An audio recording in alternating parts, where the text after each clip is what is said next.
This is a review of the RII E21 Cree LED waterproof rechargeable torch. It's a flashlight with a power of 500 lumens. Inside the box, you'll find two O-rings, an extra tail cap cover, a nice lanyard for the flashlight itself, a very brief instruction manual, a holster that fits on your belt or has a place for a carabiner hook, a AC wall charger adapter, the charging cable, and the battery charger. The one thing that was missing was that it's supposed to be included as an 18650 battery, which I didn't receive. That's because this is an evaluation kit and it probably was left out by accident. The AC wall charger operates on 110 to 240 volts AC and 50 and 60 hertz. It has an output of 5 volts and 1 amp. On the bottom here you can see a mini USB connector that you'll plug this cable into and run the other end to the charger. The charging station accepts an input of 5 volts DC at 1 amp and has an output of 4.2 volts at 1 amp. This flashlight is rated with an output of 500 lumens, and the LED is rated to have a lifespan of 50,000 hours. It's made of high-quality aircraft aluminum with a hard anodize with an anti-abrasive finish, and it's very nicely done in black. The head diameter of the flashlight is 33 millimeters, and the tail diameter back here is 26 millimeters. Here in the center I took a set of micrometers and it actually measured out to be 22 millimeters here in this smaller area. The head has a very deep reflector and it's a slight orange peel type of texture, which always gives a good broadcast of the beam. The LED is an advanced Cree XM-L T6. The rear end has a tactical switch to turn the flashlight off and on. It's basically a 3-mode switch, but in reality it's a 6-mode switch. Low, medium, and high. And if you're in the low mode for about 4 or 5 seconds, you'll see the light flicker. If you immediately press the button on the back, it will switch the flashlight to add 3 more modes, where you can add a flashing attack light, which is very bright and dazzling to an attacker, a slower burst attack light, and then also you'll find an SOS light. The flashlight is rated to IPX8, which basically means it's submersible to about 3 feet of depth, but unfortunately the depth and the time isn't specified in the specifications. There are O-rings in place, one here and one here, to create water seals. One of the first things I do with a new flashlight is I check out the threads and how they're taken care of from the factory. The threads are nice and clean and sharp and very nicely done.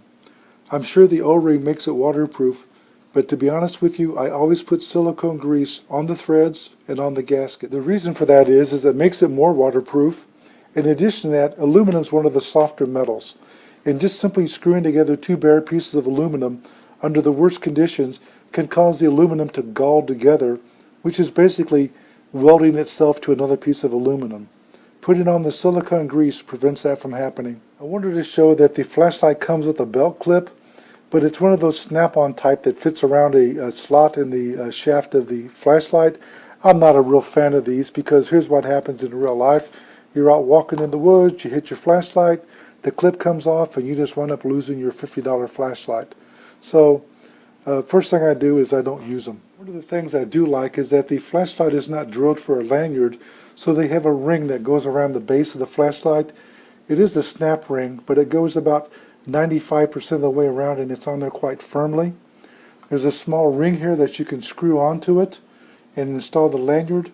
The lanyard is a professional quality lanyard. It's nicely made. I actually like these. If you're hunting or fishing or out in the wilderness and with a pair of gloves on, carrying a small flashlight can be an issue.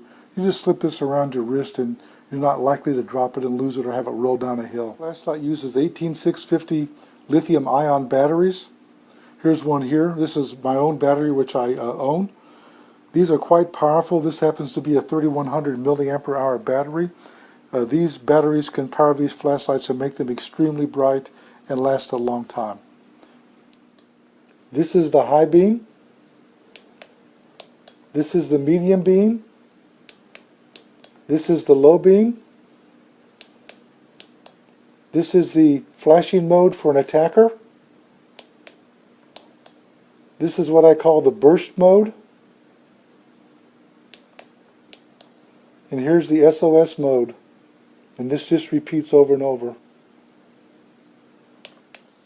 The flashlight has a maximum output of 500 lumens at 1 hour with a 18650 battery. Unfortunately, the milliampere hours aren't specified. On the medium output, it's 200 lumens for 3.5 hours. And the minimum output on low light is 30 lumens for 50 hours. Performance and duration of the light can vary between different batteries and environments and temperatures. The unit comes with a 2-year warranty. In my evaluation, I'm going to compare this new flashlight with 3 others. This is an Ultrafire 502B. It's rated at 1000 lumens. It's certainly not 1000 lumens, I can guarantee you that. This is an Ultrafire 501B. Again, it's 1000 lumens. Same issue. It's not 1000 lumens, it's much lower. And this is a Phoenix TK35 at 820 lumens. And I'm going to use that one only to compare it because I think it's the most accurate measurement of brightness output when compared to these other two. So to give us a good reference between this and this flashlight here. This is the E21 flashlight on high beam. Now I'm going to bring in the Ultrafire 502. And you can see that as far as bright spot is considered, the E21 has a much brighter center spot than the Ultrafire does. The Re is on the top and the Ultrafire is on the bottom. Here is the Re RII21 flashlight, and then here comes a Ultrafire 501, and you can see the Re21 just simply walks on it. This Ultrafire on the bottom is supposed to be 1000 lumens, and you can certainly see that it's not.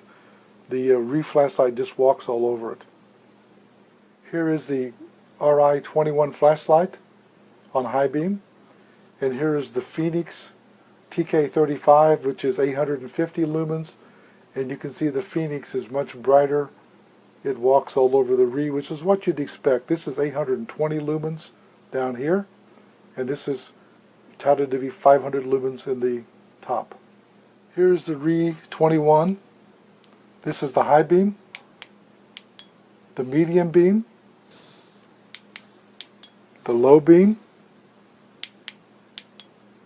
the blinding beam that's used for attackers, and it's stunningly bright. This is what I call the burst mode. And this is the SOS mode. What I'd like to point out here is that you have a nice bright center of the flashlight, which I like because it means it has a long throw distance, but you still got a broad fill or beam to light up an area around the bright center, which I think is important. Even though this has only been on for a few minutes, I can already feel the heat coming off the head of the flashlight.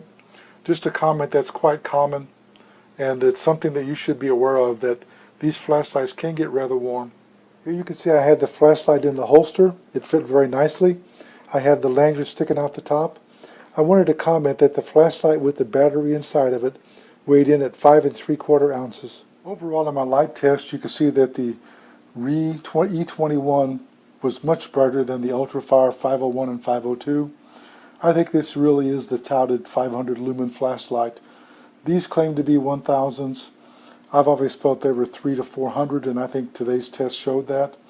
And the Phoenix TK35 is 820, and you can see it was substantially brighter than this, which is what you would expect.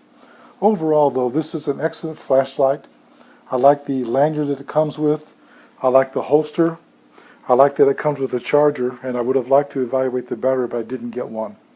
I still rate this flashlight at 5 stars. This review was done by JJ CEO. I'd like you to know that I received a sample for test and evaluation, and I promise to give a fair and honest review.